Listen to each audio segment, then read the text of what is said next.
Hello तो आई दो सबके बीच में दे सबने से इंतजार कर रहा था तमाम दर्शक के शिल्पी राज के सादर प्रणाम बा और शोषित समाज भाईचारा सम्मेलन में हमके याद कर गई बड़ी खुशी के बात बा सौभाग्य के बात बा ये बलिया जिला में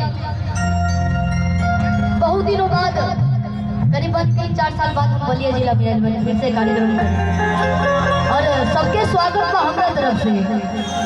अगर कोनो त्रुटि गलती हो गई बोले गाँव में तो हमरा के छोट बच्ची समझ के क्षमा करब रवा सके। स्वागत करेंगे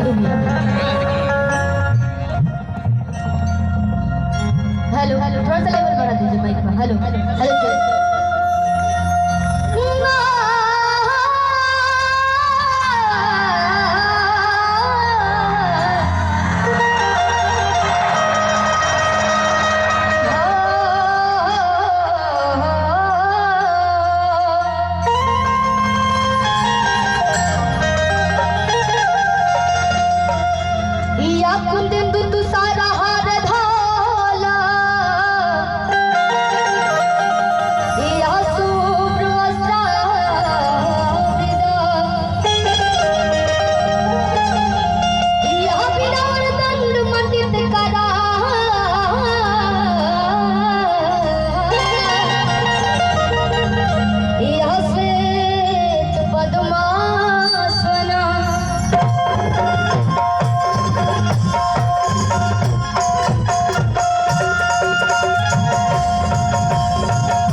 स्वागत गीत रहेगा फिर से थोड़ा सा भोकल बढ़ा दीजिए। स्वागतम